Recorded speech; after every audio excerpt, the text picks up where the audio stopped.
Hello and welcome everybody to another workshop courtesy of the Home Depot. I'm Ron, this is Mike, and in today's workshop, we're going to show you how to install that window and that portable AC unit. But before we actually get into the nitty gritty of that workshop, Mike, run us through that overview. Absolutely. Like Ron said, we are going to talk about a window and a portable AC unit, something you may not be that familiar with. We're going to talk about the differences of both. We're obviously going to install them both, like Ron said.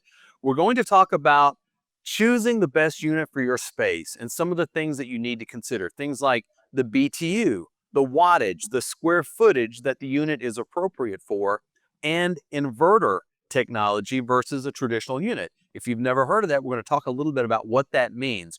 We're also going to walk you through again all the steps of the installation, and then we'll talk a little bit at the end about maintenance, how to make sure that these units last as long as they can. So let's get into window or portable. There's two types of AC units to consider. Now, the window unit, that traditional window unit, is going to sit directly on the sill. It's designed to cool a room, not a house, but a room. They're super easy to put in, super easy to take out. Just a few steps to install them, and you'll have a cool room.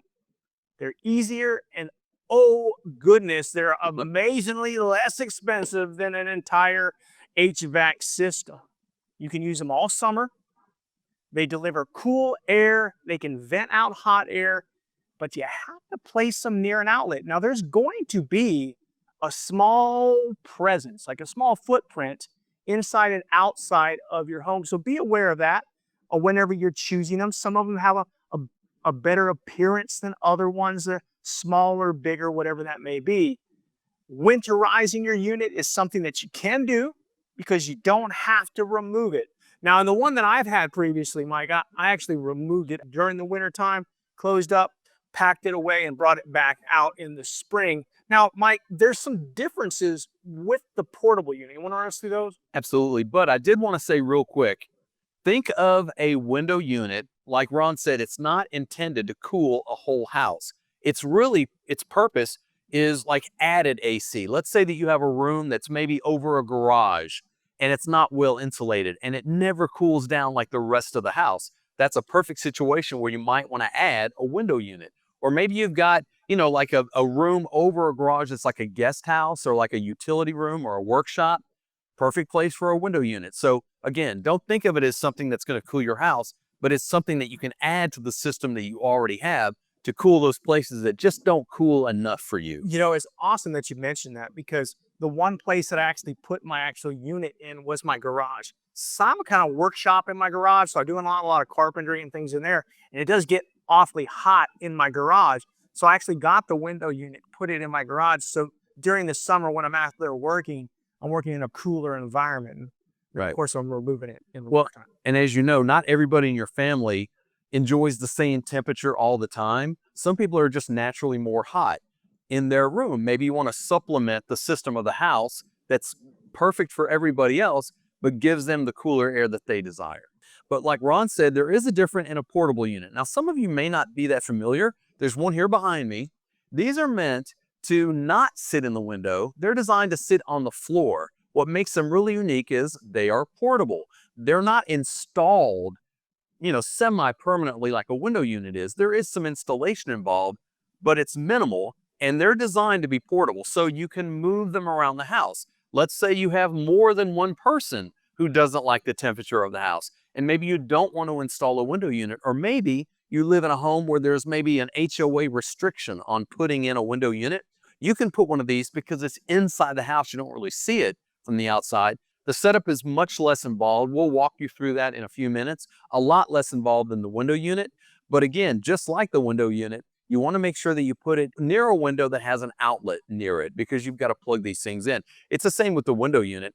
What you don't want to do is not really pay attention to where the plug is, install it, only to realize there's nowhere to plug it in. You got to make sure that you choose a window where there is a plug nearby, because what you don't want to do is connect these to an extension cord. That's really suggested that you not do that. So you want to make sure that there's an outlet somewhere near the window that you've chosen for either of the units. What I really like about the portable unit is I mean, we've all went somewhere on vacation. Where do we got an Airbnb or we got a cabin in the woods and stuff. And I'm a bit of a glamper, Mike. I like to camp, but I like to glamp, which means I like to stay cool as well. So taking that portable unit with me, which you absolutely can, and putting it in that cabin, whatever, will keep that cabin cool without having to worry about that AC. Now, Ron, what about choosing the right one for your space? What are some of the things you want to consider? Well, first of all, you want to consider, based on what you're looking at, the needs, what you're kind of looking for, whether you want to install something, set it up and forget it, like a window unit, or that portable unit, a whole lot less involved, very minimal floor space. When you're thinking about the unit, you also have to think about the size of the unit. Um, how much AC do you need for that square footage? We're going to kind of get into that in just a minute. So we've talked about choosing the right unit. We've taken a look at the two types of units that are out there. Other things to think about as well to help you choose. I've alluded to the BTUs involved in square footage. Mike, why don't you kind of take a deeper dive into that? Yeah, what you want to think about is the square footage of the room or the space that you're trying to cool and which unit is appropriate for that size space. Now, most of them are going to say on the box, this air conditioner is good for a room this size. You want to pay attention to that. What you don't want to do, it's a common mistake. Sometimes people don't really notice that and they install it only to realize it's not cooling like they want it to. Well, it's not intended to cool a room that big. It's just never going to be able to do that because they're made to cool a certain size of room. So it's really important you pay attention to that. And it's based on the square footage. So like Ron said, the power of the unit is based in BTUs. What that stands for, it's British Thermal Unit. And that's simply a measurement of the energy needed to remove the heat from an air and cool it. So that's sort of a measurement of how well it's going to be doing that. And ACs, again, will tell you how they're going to cool a room and how big of a room they'll cool. But sometimes they may not. Sometimes they'll just have the BTUs listed. Well, if you don't know what size room that level of BTU is appropriate for, that's really not going to help you. You're not going to know. So here's something that you can figure out. 20 BTUs are needed to cool 1 square foot. So let's say you have a room that's 400 square feet. You would simply multiply that by 20. That gives you 8,000 BTUs. Now you can go over that if you want. You just don't want to go under it. Mike, there's also some other things that are going to impact the total effectiveness of your AC unit.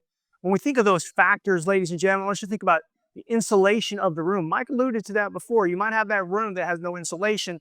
It may make that unit work a little harder. So you might want to up the BTUs on the unit that you're looking for a room with less insulation. It's going to actually affect it. Think about the venting portion. Where are you going to vent that out? So that can actually impact it as well. Direct sunlight. I have a room in my house that my wife loves to open up all the plantation shutters. Now it happens to sit on that side of the house where all the sun's blaring in all day long. What she doesn't realize is much as that she loves that natural sunlight, that can impact the overall effectiveness of your HVAC or AC unit. And you might have to have a bigger one as well. So you want to think about those things when choosing the appropriate unit for that room, Mike. Yeah, again, we talked about the square footage. You might have a 40 square foot room on one side of your house that gets no sun. You have a 40 square foot room on the other side that gets a ton of sun.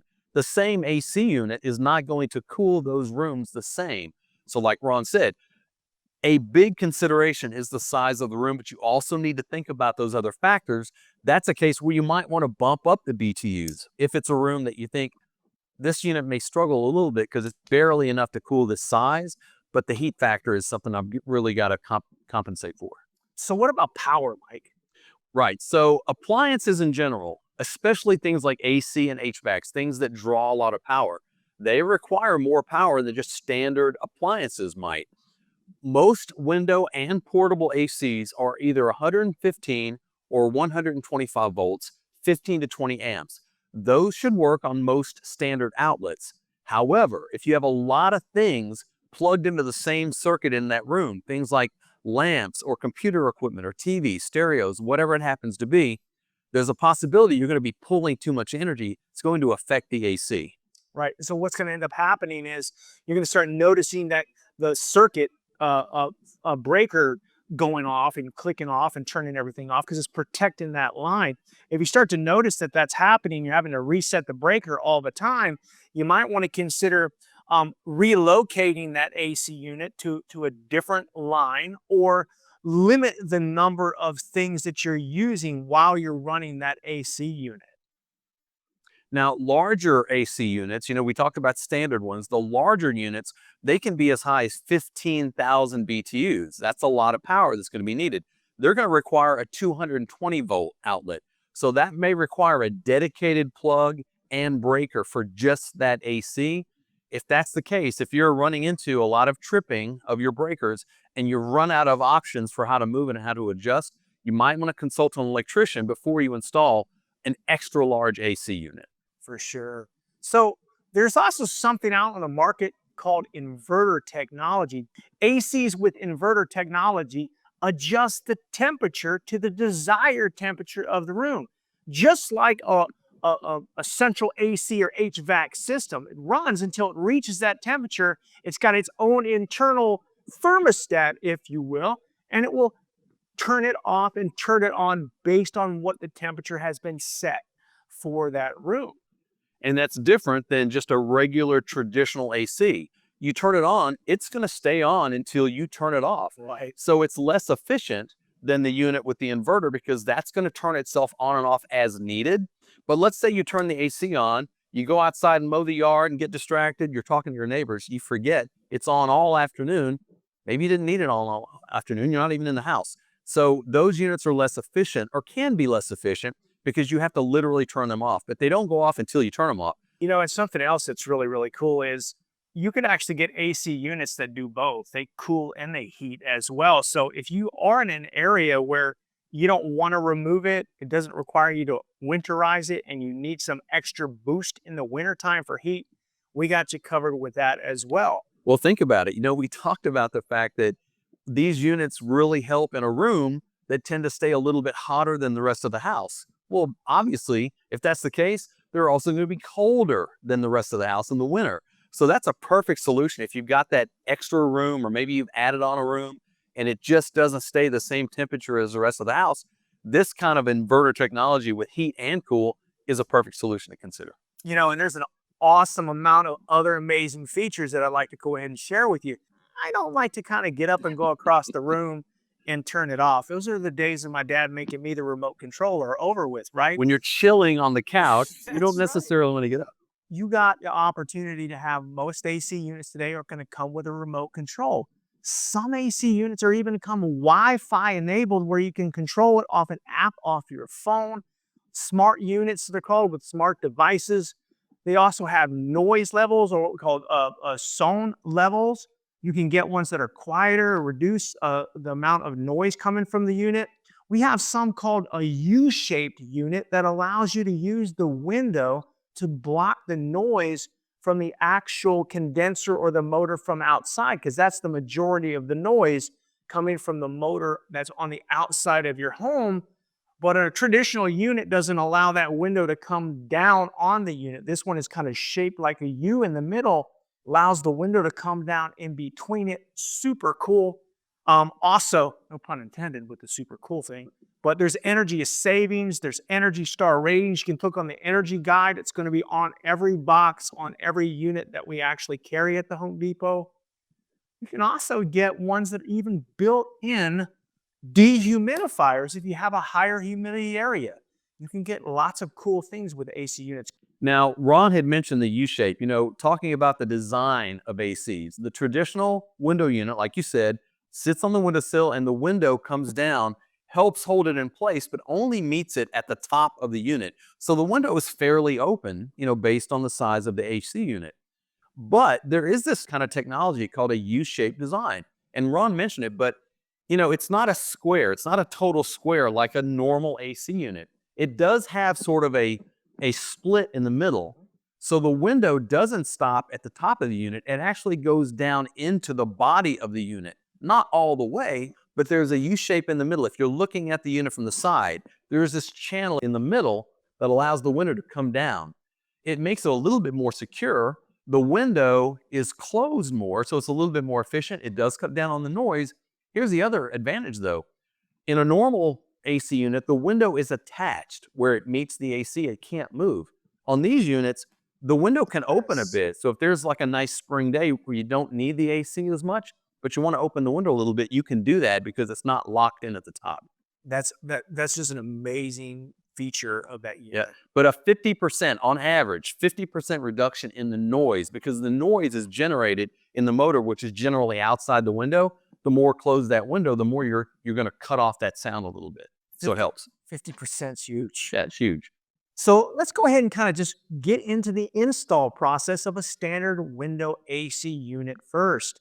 So the first thing that we're going to want to do is understand what tools we're going to need. Now, generally, it's really simple. You're not going to need much more than maybe a Phillips head screwdriver. You might need an adjustable wrench. You're definitely going to want a level. You're going to want a tape measure. You're going to want some form of cutting utensil, whether it be scissors or a utility knife. And you're going to need a pencil. Right. Now, the main parts of an AC, just so you understand, because we may reference these as we're talking about the install, obviously there's the AC unit itself. There are left and right curtain panels. So if you think about when the unit goes in the window, it's not going to fill up the window completely, but there are panels normally on the sides that are used, and we'll show the installation of this when we do the install, but it just fills in that extra space that's left when you close the window, but you haven't closed and sort of covered up that entire opening of the window. The parts that the AC unit itself doesn't fill, those fill in that space. There's also various support brackets, because obviously an AC unit, it's not the heaviest thing in the world, but there's some weight involved. So, and they're all a little bit different. The brackets may look different. They may be installed in a different place, but they'll all have some kind of a bracket that kind of locks it in place. There are screws that come with it to attach those brackets. There's also always some kind of a foam insulation underneath where the window AC sits on the windowsill, usually at the top where the window meets maybe the top of the AC, and then in the gap of the window itself, when it's open, you can add some insulation to the top to kind of just make it nice and, weatherproof. And then there's also sometimes a heat-proof foam that goes over top of the panel. You can see on this side, we actually have one installed. You can see the venting, the panel of this one, that it's an accordion kind of a thing. On this one, you can't see because we've already installed the heat shield. So just some of the things that you'll see as additional equipment on your AC unit. Now, some things to be aware of. Now, before I get into the obstacles outside your home, let me just go ahead and say this. Not all windows, Mike, are created equal, right? So you're going to get a hardware kit generally that's going to come with the unit. It's going to have screws and support brackets. But based on the way your window is, you may have to be a little creative at times when it comes to actually securing it.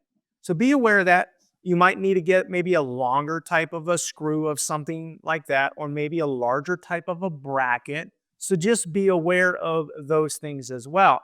Now, when we think of the outside of your unit, where maybe the outside environment, understand that you want to keep the unit at least 20 feet from, say, a fence, a wall, because you do not want heat to be blocked as it's expelled. Because what this is going to do, Mike, is it's going to reduce the overall cooling efficiency of the unit. One major key point that you need to understand about a window AC, they're all going to be installed slightly tilted backwards. Now, why is this?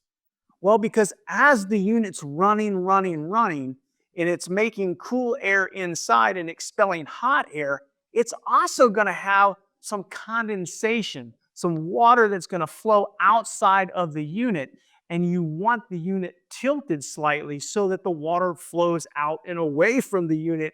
If it is level, the unit will not expel the water. You don't want to do that. And finally, that unit should be a minimum of 30 to 60 inches above the floor. Now, like Ron said, windows are not all the same. So what you don't want to do is assume when you put it in the window that it's tilted right, because it may not be. When you put it in your window, it may just be sitting flat. You want to make an adjustment for that because, like he said, the outside part of the unit, the part that's outside the window, needs to be about 1/4 of an inch lower than the part that's on the inside. So if you install it, that's where the level is going to come into place that we mentioned earlier. You want to put the level on there and make sure that it's tilted a bit so the water can run down and out of the outside of the unit. So something to think about. Don't just assume that it's placed right just because that's the way it sits in your window. And then the last couple things we're going to discuss before we get into this install, because that is why you are here, make sure that you install the unit close to an outlet. Most of these cords on these units are going to be a 6 to an 8 foot cord. So you're going to have plenty of play to make sure that it is absolutely plugged in. And always, always, always, even though this installation is going to be step by step by step, you have to read the manufacturer's instruction because, ladies and gentlemen, there are differences unit to unit, window to window. So pay a specific attention to that, along with that hardware and those screws that come with it, like I said before, because they're going to have specific uses. One's not going to be used for one thing versus another thing because they're not all intended to go in the same places. Yeah, a couple of things on that. These screws sometimes might look the same if you don't pay close attention. One might be just a little bit longer than another one, but it's designed to do a specific thing. So be careful not to mix those up. Go just grab any screw out of the package and put it in. You're going to run into a problem down the line. So make sure you pay attention to that. And like Ron said, even if you've installed an AC before, even if you're an active DIYer and feel pretty confident, there are differences in all of these different units. They're not the same. Like we said, the brackets are different. The panels on the side, some go in from the side, some slide in from the top. So there's just differences that you want to be aware of. You don't want to get into the installation and realize, oh, I didn't know this was going to happen and plan for that. You just want to at least speed read through it to get an idea of what may be different on this unit than maybe one you've done in the past. I think it's about ready to get started. Let's do it. We are ready to install the window AC and the portable AC. So first, you'll need to measure the opening where you will be installing the unit to get an idea of what size unit to buy, obviously, and how it will fit and sit in that window. This will also let you estimate how much weather stripping or sealer you'll be using. Most of these units come with sealer, but sometimes you might want to get some extra depending on your window. Now, window sizes appropriate for the particular unit are called out in the product details online and on the box of the AC unit. When measuring, try using a measuring tape with the width of the tool labeled on the side. Then when you measure, don't bend the tape measure. Simply add the length showing on your measurement to the width. This gives you the total size of what you're measuring. Bending that tape measure will result in an inaccurate measurement. Now, it's a good idea to mark the halfway point of the opening and measure half of the width of the unit itself to the left of that center mark and to the right of the center mark. That will show you where to place the unit and make sure that it's in the middle of your window. Now, once you've unboxed your unit, you will need to install a few parts. Most importantly, the side extender curtain panels. These will fit on the side and extend to create a seal around the opening of the window. On this unit, the panel rests within a metal frame at the top and the bottom. The frame of the panel itself slides into those channels from the sides on the top and the bottom of the unit. Some panels slide in from the top. The inside edge of the panel on this one attaches to the AC itself with screws. You'll wait to attach the outside edge of the panel frame to the window itself after the AC is installed.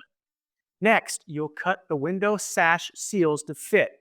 Peel off any backing and attach the adhesive side of the foam to the underside of the window sash and the bottom of the window frame. Next, you'll install any support brackets that are required to be put in before you install the AC. Some will go in later. You'll start by drilling pilot holes. This ensures you don't split the wood of your windowsill. On our unit, they're installed behind and butted up against the edge of the inner window sill. Check your instructions for specifics on your unit. These brackets help hold the AC unit securely in place. It's important for you to make sure that when you drill a pilot hole is just designed to kind of give some relief to the area that you're actually going to be drilling into. What does that really mean? Do not use the same size drill bit as the actual screw intended. Make sure you're using 1 or 2 size smaller than the screw that you will be actually putting into the unit. And think about it, the hole that you create when you make the pilot hole, when you put in the screw, the actual screw, it's screwing into the insides of that hole, not forcing its way into the wood, which is why if you don't do a pilot hole and you just screw into the windowsill, it could split the wood to make that opening that you should have already done when you pre-drilled. So just something to think about. You don't want to have a split in the windowsill of your window. You probably lifted the unit at some point, so you know it's heavy. Make sure you have someone to help you lift it and hold it in place firmly until the window is lowered down onto the AC. You don't want to risk your new AC unit falling out of the window. Use your placement markers, set the AC so it's centered and stabilized. The front edge of the bottom guide of your AC lines up with the back edge of the L brackets that we just installed. Bring the window down so that the front edge of the upper guide is in the front of the window. Make sure the AC is level and is tilting slightly downward on the outside. One additional point to make, it's not a bad idea to have somebody standing outside the window just to make sure, hey, they're going to help you lift it and place it in place, but they're also going to help you support it from the outside so again, it doesn't fall out. Even if you're upstairs in your house, if you can access that window, if there's some kind of roof, around that window, if it's inset, to the house, not a bad idea to have somebody standing out there because again, it doesn't happen all the time, but it can happen. If you're not paying attention and you're distracted, you can lose control and it can fall out the window, which you obviously don't want to have happen. And when we're thinking about being out on the roof on the second floor, let's make sure that we use all safety precautions. If you rope yourself in so that you don't want to fall off that roof, Right. We want you to be safe. Now extend the guide panels to fill in that window opening on the sides of the AC unit. Use the provided screws to secure them to the window at the top and the window sill at the bottom. The unit will come with some sort of flexible seal or weather stripping. Trim it to fit the frame of the window opening as instructed in the installation guide.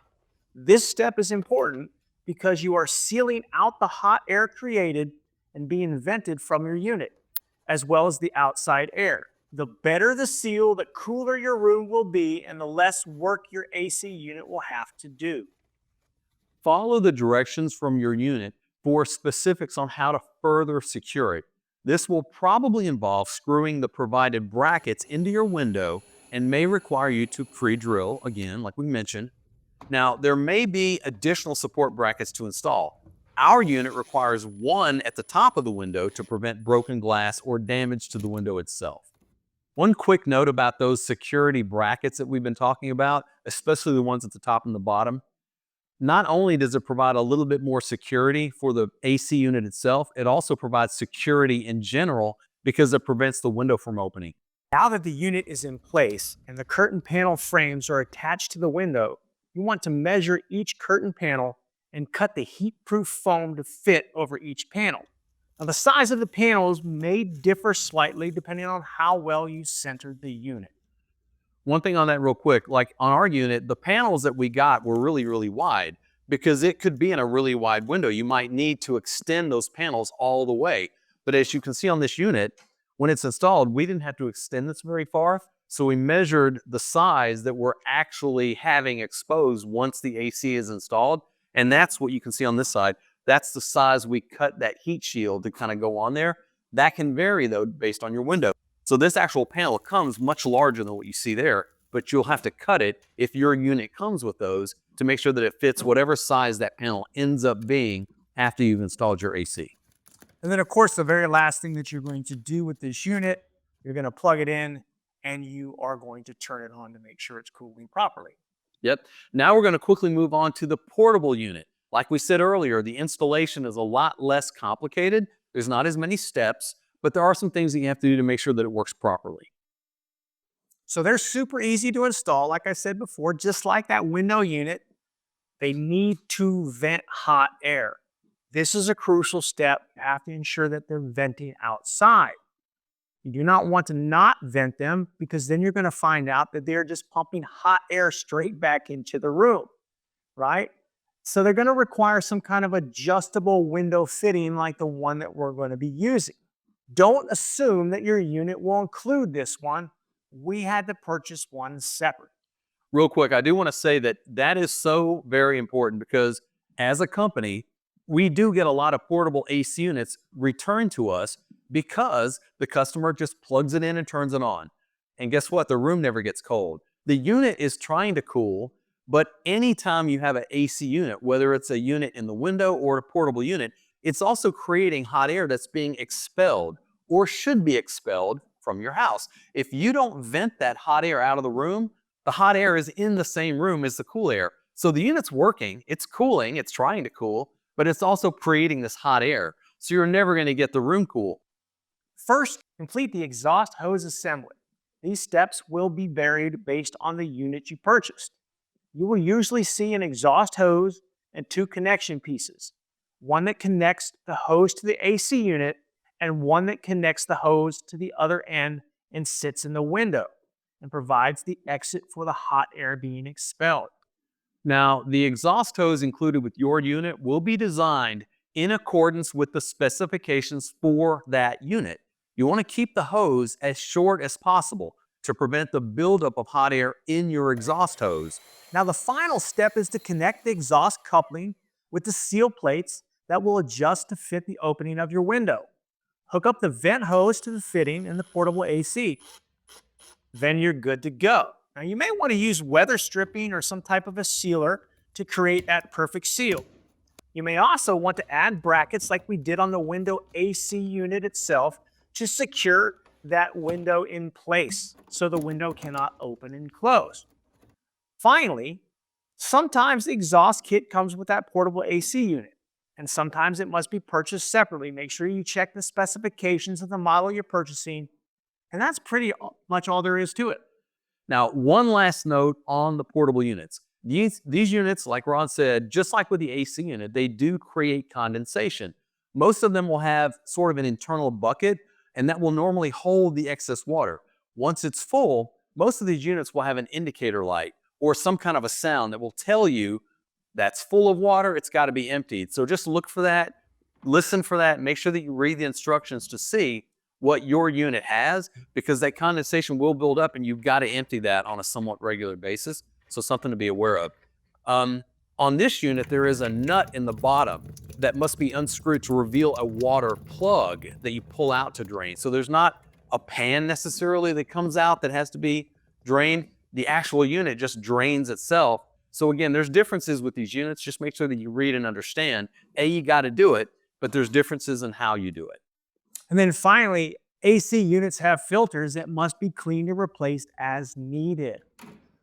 There's also some maintenance involved. Like everything else with moving parts, AC units require some basic maintenance to keep them running at peak performance.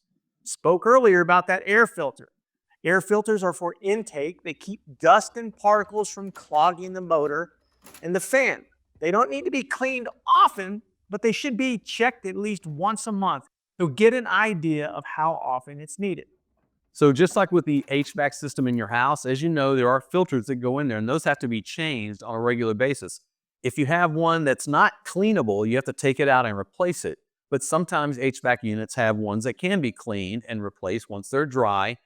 Same thing on these. They have air filters because there is air moving through them, and as that air is pulled in, all kinds of other stuff is also pulled in. That's what that filter does. It keeps those contaminants, dust and mold or whatever, from entering the unit itself. But again, over time, they clog up and you've got to clean them. So make sure that you understand, based on your unit, how often you should be checking those. One key point of reference is they got to be completely dry once you install them back. So here's a pro tip for you. So once you take that little air filter out, you wash it with maybe some just dish detergent to clean it up real good, and then it's really wet and you want to dry it off. Take your blow dryer. Or blow dryer in the house, take a blow dryer and just kind of blow dry it. You don't want to install these when they're damp because then it's going to actually build some mildew and possible mold buildup inside the unit. So you don't want to do that. Now, on the window units, there is some cleaning that you want to do on the outside. Cleaning the coils. There's a section on the back, the AC evaporator. That's where that hot air is being expelled. So not only is that outside part of the AC exposed to the elements, dirt, dust, cobwebs, whatever happens to be out there. But also there's contaminants that maybe the filter didn't catch that are being expelled as well. All of that stuff starts to build up on the outside of your unit. If it starts to gunk up and accumulate too much, it's going to obviously affect the efficiency of the unit doing what it's supposed to do. So you want to maintain that and clean it on a regular basis. There are just aerosol foam cleansers that you can do. One thing to be aware of, those are a little bit, not fragile, but they can bend. So you want to be careful when you clean them. You don't want to just rub them and scrub them very hard. You can start to bend the metal that's back there. So just be careful how you do it, but you want to do that on a regular basis. Maybe clean it before the summer, before you start using it all the time, and then check it on a regular basis. But obviously, again, at the end of the season, before you kind of winterize and cover it up if you're leaving it in place. Mike, do me a favor and grab that paintbrush for me right there. That paintbrush? Right here? Yeah, grab that. So Mike made a very good point. Going to go ahead and re-emphasize the point of the fins in the back. They're aluminum, so they bend extremely easy. So whenever you are cleaning them, you don't want to use a hard bristled brush of any kind. So after you put that coil cleaner on, and you can just actually rinse it off with a water hose. If you're going to kind of do what I call a dry cleaning, you just want to clean up, you want to get a soft bristled paintbrush like this. And then you're just going to kind of clean out the actual fins in the back and keep it clean, keep it running really good. And think about this. Whether you use a brush or a rag or whatever you use, you want to go with the grain, if you will. Go in the direction of those little fins. You don't want to go against them because that's when you're going to start bending them and affecting them. Make sure that you go in the direction. They're usually horizontal, so you want to go left to right, not up and down. And then some other considerations just to think about. We'll talk about winterization. Do I remove the unit or do I place a cover on it? Well, the good news is there are covers out there for you to keep it unexposed from the elements. Or, of course, you can take it out of the window, then you can shut your window. The choice is really yours. And then we have something called a support bracket. Now, we actually have a support bracket here. We'll go ahead and hold that for me, Mike. So support brackets are intended to help support the unit from the outside depending on the actual size of the unit. It is a good idea to get a support bracket if your unit is, let's just say, larger than 10,000 BDUs. The bigger the unit, the heavier the unit, the more stress is on the window frame itself. This helps alleviate it because this is actually going to be screwed down into the window sill, and then the bracket is going to be placed outside the house. So this is going to sit up against your house, and it's going to take a lot of pressure off of everything else that's holding the unit in place. So something to think about. Most AC units aren't going to come with an actual additional support bracket. Well, once again, it is an accessory that can be purchased separately. And another note, just know that they're not required really on any unit. You don't have to have them.